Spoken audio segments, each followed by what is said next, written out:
Tony, welcome to Jimmy's Jobs of the Future. Thank you very much, Jimmy. What is the job of a former Prime Minister? And that's a question I've never been asked before, so you stumped me. I think it's whatever you decide you want to make it. But I think the strange thing is about politics, is especially when you're in government, is you're obviously, I sometimes say you start at your least capable and most popular, and you end often in politics at your least popular but most capable. I think one of the things that you do is learn over time how to do the job better, and therefore when you finish, it's strange if you don't make use of that experience. And I often reflect now when I'm seeing other former prime ministers I work with in my institute, that they can talk to leaders in a language the leaders understand because they've done the job and they've been there. And you do learn a lot from doing it, and it's one of the very few walks of life in which people can both come into a senior position without really any experience of having done it before, and then leave it without people ever trying to learn from the experience they've then acquired. Yeah. And why did you write the book? And who is the audience in mind that you have for it? Well, the audience are people who are either in government or want to be in government. But in fact, I think the leadership skills are pretty much the same, whatever you're trying to do. So people who've read it and who are running companies or even just community organizations, they get a certain amount from just the lessons of leadership that you can apply across the piece. But I wrote it because over time, not just in the work I did when I was Prime Minister, and that's more than 10-year stint, so that's a long time to be doing it, but also, we work in roughly 45 countries now, so we've got relations with leaders all over the world. And what is interesting, and the reason in the end I decided to put it all down in writing, but try and put it in a simple form, is that you realize the lessons are the same in whatever, even though countries often differ enormously at their stages of development and their potential, the actual lessons of leadership are pretty much the same. There's a whole sort of industry around Masters of Business Administration. Why do you think that doesn't exist around government so much? Because this probably is the best instruction manual I've come across for government, and it's a book I wish I could have read pre-number 10 working in there. Why do you think that just doesn't exist as much? Yeah, it's a really good question, and I think the answer is because people regard government and politics as the same thing. Yeah. Whereas when you actually get into government, you realize there's politics and there's government, but the governing part of it is really about executive capability. The politics part of it is all about politics. I mean, it's so getting the right narrative, persuading people, going out and doing the glad handing, mounting the political campaign. When you're in government, it's very similar to running a company or an organization, except more complicated. Because you've got lots of different interests that obstruct change. But the actual process of leadership in terms of getting things done is, that's the hardest thing about government, getting anything done. Yeah. I used to say to people, I'd sit in Downing Street at the beginning and think, look, I'm Prime Minister, I've got a huge majority in Parliament. I therefore am, in theory at least, the most powerful person in the country. So if I take a decision in that cabinet room, then presumably something happens, and after a time you realize nothing happens. So you have to go back and then focus on implementation. And how do you make sure that things do happen? I remember you talking on stage with William Hague as well at your conference, and you both having the same thing of, well, yeah, I'm one of the most important people in the country. I say something, therefore it should happen. But as you say there, it's not. What's the one thing that leaders can put in place to make sure their decisions are carried out by the system? Well, I came to the view, and this is why we changed the way that government operated at the centre in my second term, that you need an actual implementation focus. So we called it a delivery unit, but you can call it whatever you like, which take your key priorities and just track their implementation, so that all the time you're getting feedback as to what you said would happen, what is happening, and what needs to bridge the gap between the two. Yeah. You have become a big proponent of technology and the power of technology when it comes to government, and this podcast is all about jobs of the future. You've written a report recently on the impact of AI on employment over the next 20 or 25 years. Firstly, how would you define AI? Because in the book you talk about it being sort of one of the most overused and widely used phrases at the moment. How would Tony Blair define AI? Well, I mean, AI has got many different forms in a way, but essentially what it is the ability to accumulate large amounts of data and to make sense of that data. That's the basic artificial intelligence. But now with generative AI, you can actually take that data and predict what would be the sensible outcome of all that data that you have, so that you start to be able to write briefings and shorten all the process that goes into, particularly that goes into government.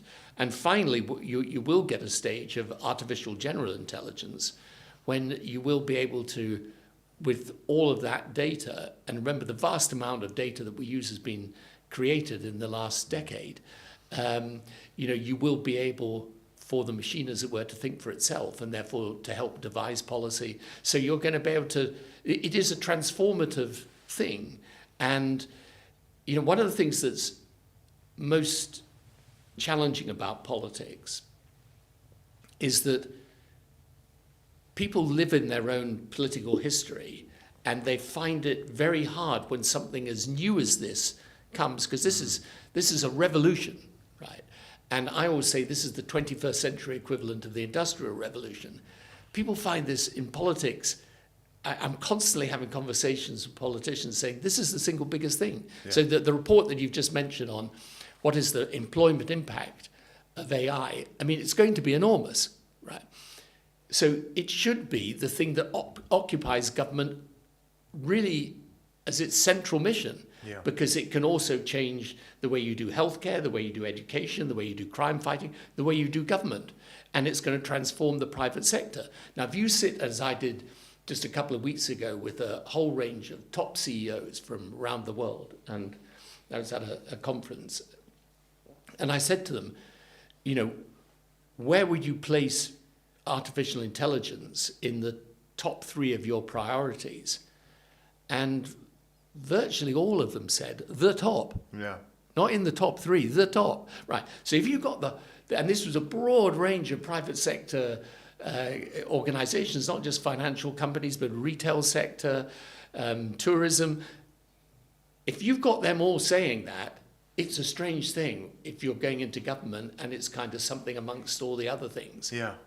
But why is it that governments aren't taking it as seriously? Because I think, as well, one of the things that's different about the AI revolution compared to the Industrial Revolution is that you could be just 3 or 4 electoral cycles away from this, sort of completely changing the economy, right? That is an incredibly quick change when you look at the grand sweep of history, etc. So why are governments not taking it more seriously? Well, they do look, the conversation I used to have with politicians 3 or 4 years ago were really almost like, I don't know what he's talking about. Why does he think this? I mean, he's been out of frontline politics for too long. Okay, so that was conversation then. Now it is, I get it. It's a really big thing. But you still have that. They struggle, I think, with how do you turn it into a political narrative? Yeah. So a lot of people say to me, but when we do focus groups, they talk about technology, they kind of, they look at you a bit blankly, or they're actually frightened by it. And I say to them that the first job of the politician is to work out what they really believe is happening in the real world and what the country needs in order to succeed. And the next stage is to work out how you turn it into a political narrative. But you can't, because something's difficult to define in political terms, or because, for example, which it doesn't really fit into right and left. Yeah. Right. in those circumstances, your job as a politician is to find the way of translating that into a political narrative, not to say, well, it's too difficult, so I'll talk about something else, because it is the big real world change. Yeah. So if you take the central problem of developed countries today is we're taxing a lot, we're spending a lot, poor outcomes. Yeah. Technology is the answer to that, for sure. It is the thing that can transform your healthcare system and go right across public services and change it and produce huge savings. So you're producing better public services at lower cost. That's the challenge of the developed world. The challenge of the developing world is how do they accelerate development? Do they have to go and build the legacy systems of the West and developed nations in order to succeed? The answer is no, they don't today. Yeah. They can use... We'd never create the NHS in the way it operates at the moment if we had these technological tools available when the NHS was created. So this is why if we're in the serious business of politics, which is about affecting change for people, not just engage in politics in inverted commas, you've got to take this revolution seriously. It is the mission of the government, should be, of any government in the modern world.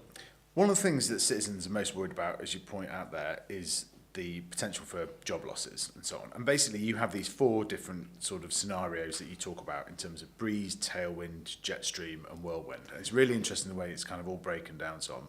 But essentially it looks that in the sort of breeze case scenario, it's 1 million jobs displaced over the course of the next 15 to 20 years, right up to 3 million. Now, I wondered if you were being almost a bit too optimistic on that, because when we did some polling, 1 in 3 people thought that AI could be doing their jobs by 2028. And I just thought, gosh, that is a marked sign of how people are actually thinking about this. Now, obviously, jobs evolve, and we're not going to talk about 10 million people there being displaced completely. But are people right to be worried about AI and how it will impact their jobs?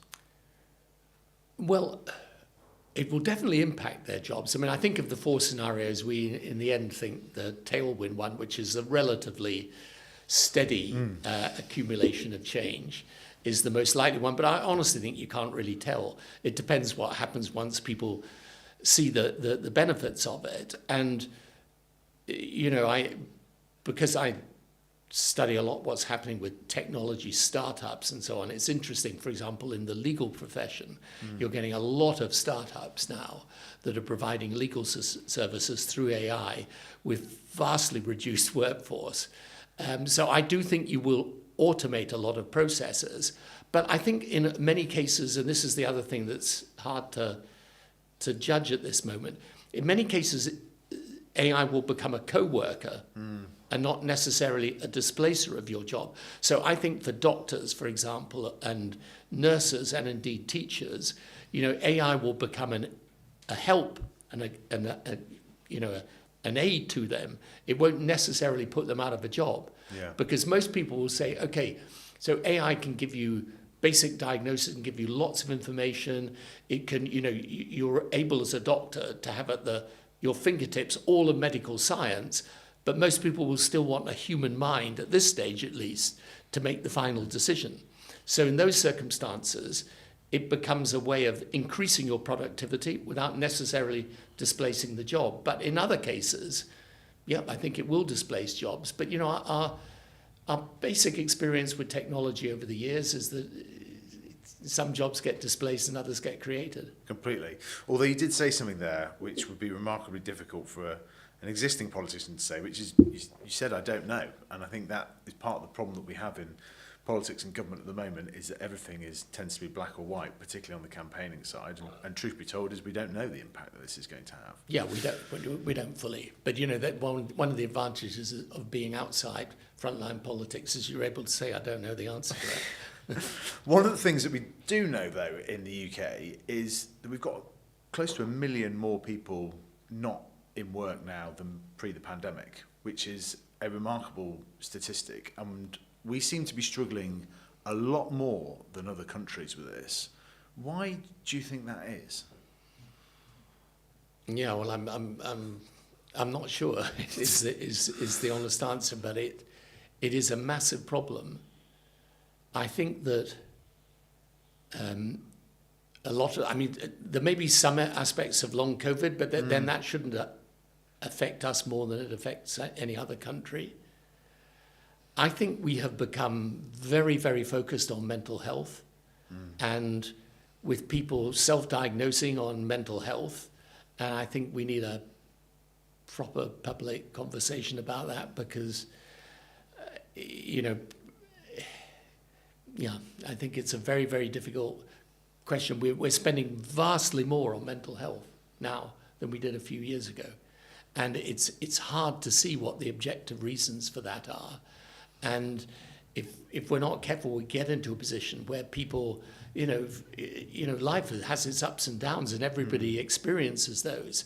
And you've got to be careful of encouraging people to think they've got some sort of condition other than, simply confronting the challenges of life. And so we need a proper public conversation about this because you really cannot afford to be spending the amount of money we're spending on mental health, and the ramp up of that just in these last few years has been dramatic. Do you think we need some sort of review or commission in regards to that? Well, I think we need, and this again, technology can help with this. It can help, by the way. There's some really interesting innovations happening in different parts of the world on how technology can help with mental health issues and problems that people have. But we need also to be helping people to understand that there are in life there are going to be problems, right? Yeah. Now, you've got to be careful of translating those into a mental health condition rather than and losing your own agency in a way to govern your own life. So I think it's very, very difficult, but it's a conversation we need to have. And like so much of the problems that we have today, they don't really fit into party lines. And I think the more that you can try and resolve some of these without putting them into that arena of political debate, partisan political debate, the better. Yeah. In terms of how government can learn from technology and technology innovators, you talk about in the book Elon Musk and how he is a sort of one extraordinary innovator and how he's almost re-engineered every aspect of cars, technology, and also space travel, etc. What do you make of his appointment by President Trump to the American government? Well, I think it's very interesting. It'll be interesting to see what happens when an irresistible force meets an immovable object.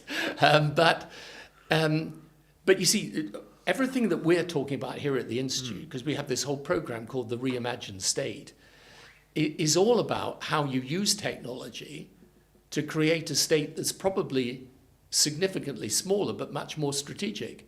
And that's, I think, where things are going, where the citizen is more empowered in his or her relationship with the state. And you don't have a situation where you think that every problem is just going to be solved by increasing the power of the state. So, we'll see what happens with the DOGE, I think they're calling it. But they're putting their finger on what I think is the challenge of modern government, which is how do you make it work more effectively, and how do you use technology to make it work more effectively at a lower cost?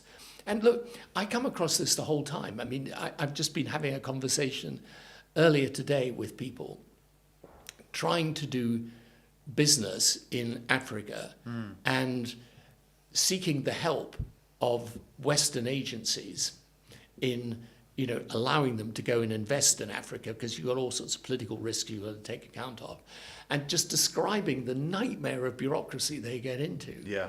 And then you have this conversation with Western diplomats and politicians where they say, why is China doing so well in Africa and we're not? And I say to them, because we are hopelessly bureaucratic. And if anyone wants to get anything done, they go to the Chinese, something happens. Yeah. They go to us, and 3 years later, nothing's happened. So this is part of a bigger conversation that, again, I think, especially if you're from my side of politics, right, the progressive side that has tended always to favour the state as an answer, you've got to realise that the mood today in the Western world is one which is aligned to disruption. That exactly the same disruption that technology is creating in the private sector is disruption people want to see in the way the state operates. And if you're simply operating a status quo state, you're going to find yourself in trouble. What is your advice to business leaders going into government? Well, You can use Elon Musk, or we can talk other people, but it's something you talk about quite a bit. I mean, look, I personally think we should be getting a lot more business skill and capability into government, and I think we've really got to get over this notion that somehow business people come into government because they've got some profit motive of their own. You know, most of these business people are going to come into government because they genuinely want to help the country and use their skills to do it, and we should be welcoming them. But I mean, I had this experience when I brought business people into government. I'm afraid they just get beaten up from day one. So my advice to business people going into government is, first of all, understand, if you think it's going to be an easy ride, it's not. But they do have a skill set that's really important. Yeah. And you know, there's one of the things I talk about in the book is you've really got to understand today that in a world of rapid change, your traditional bureaucracy are not going to be the innovators. You're going to have to bring the innovators in from outside, because it's not the way they work. Any system, any bureaucratic system in government is risk averse. Yeah. Right. And the whole point about innovation is taking risk. And what people, and I'm afraid this is just, it's not a British issue, it's anywhere you go.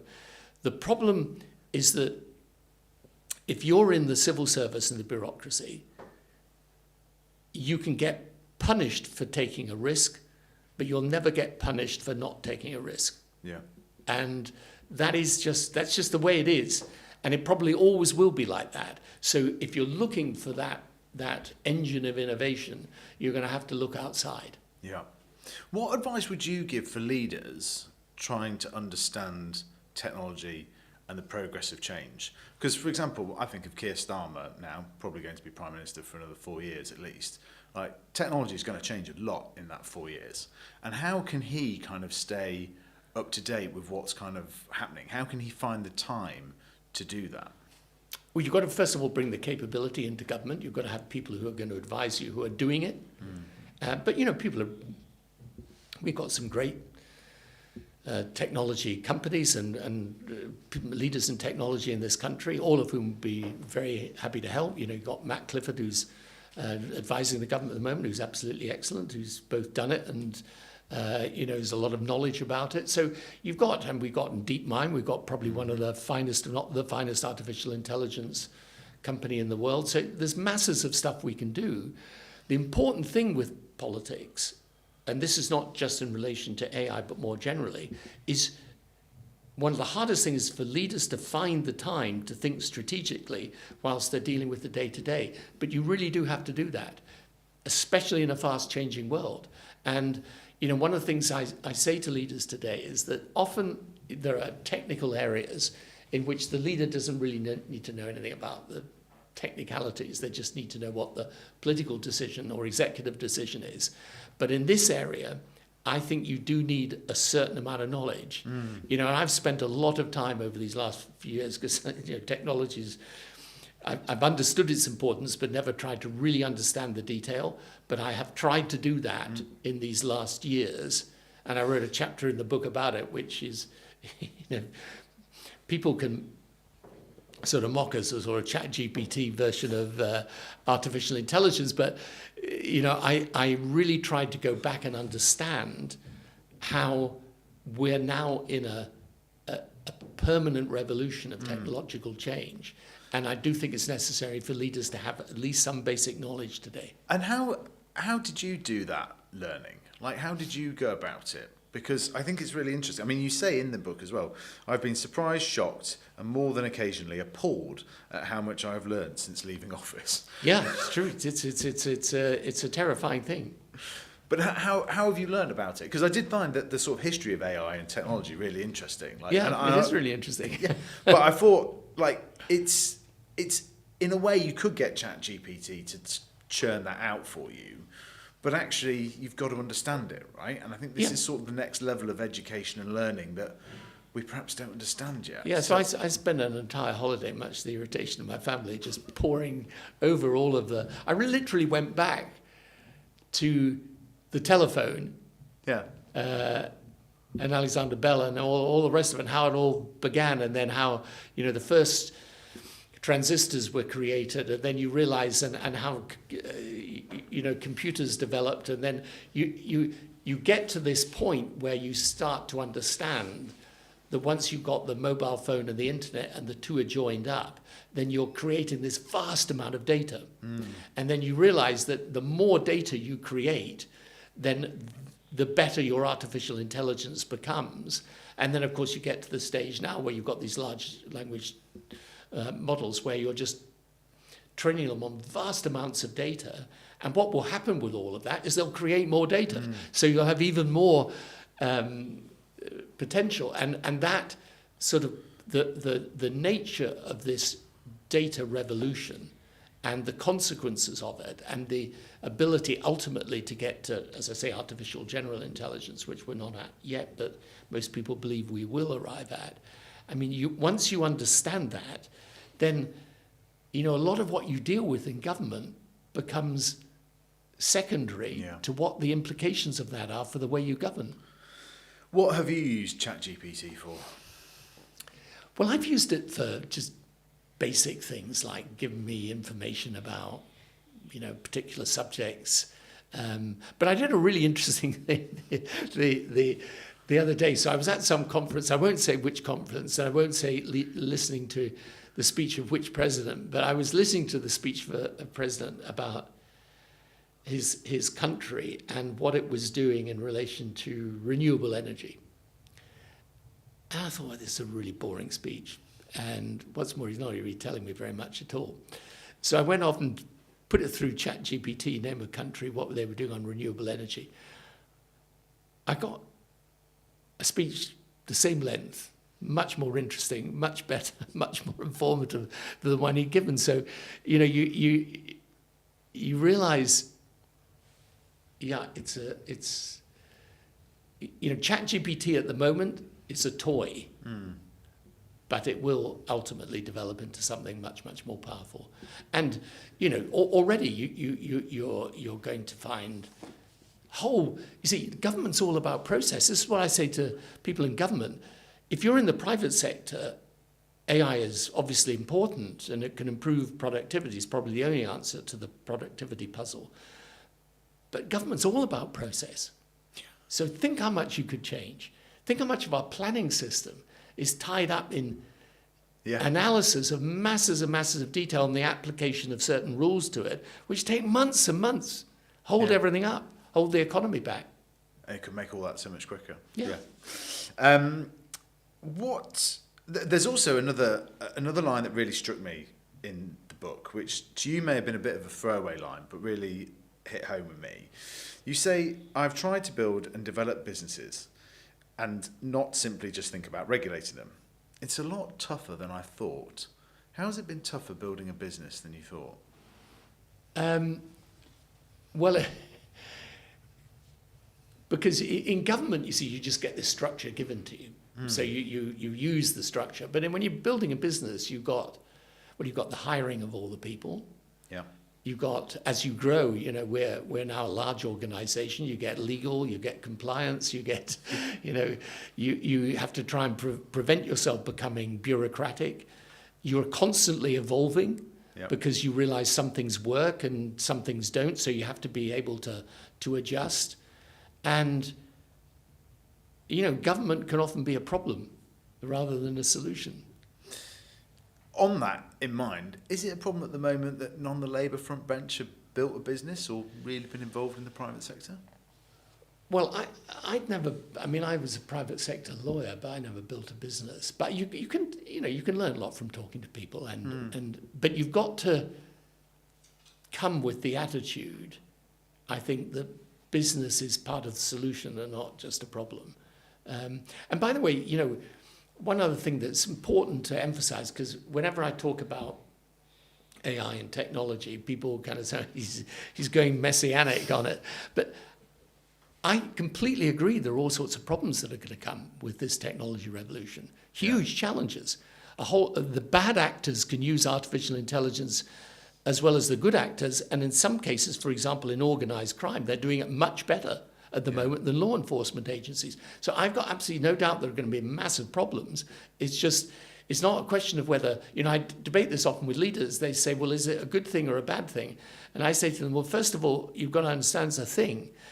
Whether it's good or bad, you can debate, but it's happening. Yeah. But do you wish that you'd had more private sector experience when you were Prime Minister? Yeah, absolutely. And the private sector experience I did get was I was a lawyer in the commercial and industrial sphere. So I was actually interacting a lot with companies, and I did learn a lot from that. Yeah. I mean, it was only for 7 years, but I did doing employment cases for and against employers, for example, or doing commercial and business cases. I did learn a lot. But no, for sure, and my advice to anyone going into politics today is spend some time in the private sector first. When you're hiring, what skills are you looking for? Or characteristics? Yeah, that's a good question. I mean, capability, obviously, and talent, real commitment, being a team player.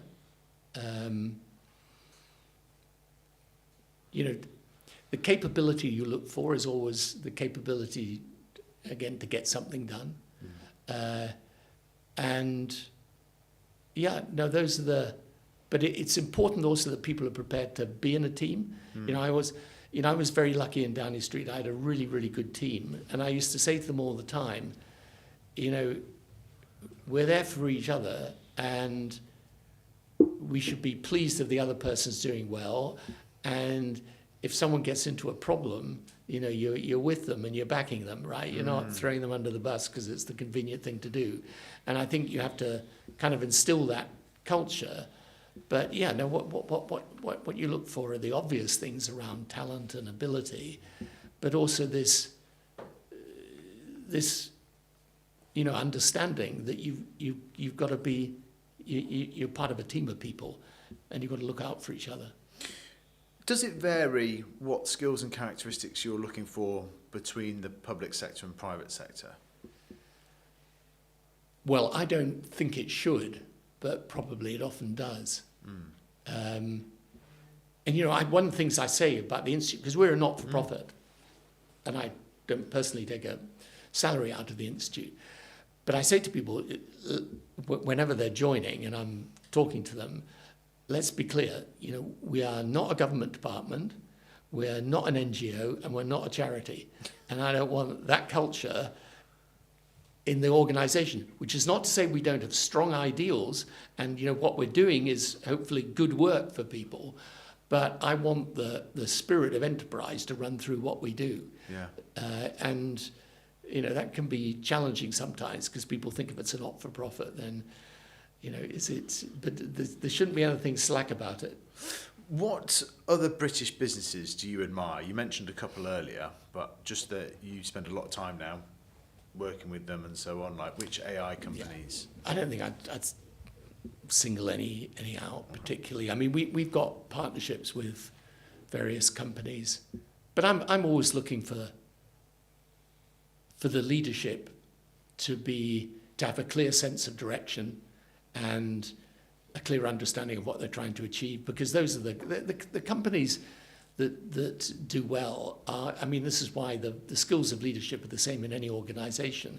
It's the same if you're leading a government. You've got to have a clear strategic objective and direction, and you've got to be I described the 4 Ps. So, you've got to prioritize, you've got to get the policy right, you've got to get the people right, and you've got to performance manage the result. When I boil what this podcast is down to use another P, it's a lot about trying to raise people's ambitions and trying to get them to kind of increase their capabilities and find a job that they can really have impact with. You talk about the ambition hardening when your mother passed away just after your university finals. What else do you think led to such ambitious traits in Tony Blair? My father was himself very ambitious and had come from a very poor background, and then had suffered a severe stroke when I was 10. So, I was always aware of the fragility, but I'm not quite sure whether it comes from something innate, kind of genetic, or it's just where you. I think where you decide you want to make a mark and where you get enthusiastic about things. I mean, I'm not sure that. I think the most important thing is to find something you're passionate about. Because if you are, by the way, it stops being a job and becomes something you actually enjoy. And there's always a difference between a job and a vocation. So if you can find that thing that really makes you excited, that's the best thing for ambition. And any of the people I've ever met who have been highly successful have always been very, very disciplined, but always because they're enthusiastic about what they're doing. What advice would you give to, well, when you left office, you were a pretty rarity as a former Prime Minister. Now, we've got quite a few more of them. And actually, there's quite a lot of working decades left amongst them. What advice would you give to them in terms of trying to work out how to utilise the office of the former Prime Minister as best as they can? Well, I think the simplest thing is, because you've been Prime Minister of what is still a significant country, that gives you a platform from which you can go and do other things. But you should do something that, again, is going to interest you. And if you've become Prime Minister of a country like Britain, you'll have had to have had a certain amount of ambition and drive to get there. I mean, it's not a job that happens by accident, or occasionally it does, but very occasionally. And so, and there's nothing, people should understand. I mean, of course, you want to get a certain income and so on, and you can go on the speaking circuit and do all of that. But it's also finding something that keeps you genuinely interested and motivated. Because if you are someone of strong motivation, you don't want that suddenly to cease, particularly when, as you say, you might have people out of after power, but still active for 20, 30 years or more. Yeah, in Rishi Sunak's case, it could be 40. Yeah, exactly. We've just got a few quick fires to finish with. There's a slight reticence, perhaps reticence is the wrong word, a slight reluctance in the book that you never got an apprenticeship before being Prime Minister. If there was one other cabinet job that you could have done before, which one would you choose? Well, apart from the obvious one, which is Treasury, I think education. Thought you might say that. You're 71. You've still got another 10 years left. Are there any other jobs that sort of... Right, okay. Well, at least that's a bit definitive. But are there any other jobs that you would fancy? Sorting out the Middle East, NATO? Well, I'm still active in that, though it's pretty unproductive. But no, I think I think one thing I would say is that once you've been Prime Minister, if you're going to do another job, it's got to be another big job that's worth giving everything else up for. But I've got a job, which is building this institute, and it's a significant organisation now, but we can do much more and become much larger. Okay. You have, of course, the best job in the world now, which is being a grandpa. What do the grandkids call you? They call me Grandpa, and there was a time when this would have been severely upsetting, because it's I don't think of myself like a grandfather, but I'm afraid that's the way it is. So that's what they call me. But it's the one thing when people say it's the greatest thing. It's the one thing. What they say is actually true. It is fantastic. Yeah. It's one thing that lives up to expectations. What was the first ever thing you did for money? For money. First job, almost. First job, I think, was working on a building site. Oh, right. Yeah. What was your job on the building site? Carrying the bricks and helping to stay out of trouble. And then I worked in a bar. I think I worked in a bar for a time. Yeah. And then I did actually a few months in Paris as a barman. Yeah? How was that? Interesting. That was great fun, actually. It was great fun and good experience. And yeah. Final question. Would you still study law today as an undergrad? No, I don't think so.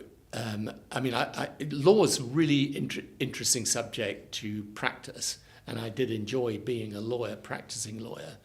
And so I suppose you would have had to have studied it in order to practice. But no, I think in retrospect, I would have probably studied history. If my results had been better, I might have studied science. What would you study today if you were going, if you could? If I was today and back at school again, I'd pay a lot more attention to my science lessons than I did at the time. Brilliant. Tony Blair, thank you very much for coming on Jimmy's Jobs of the Future. Thank you, Jimmy. Thank you.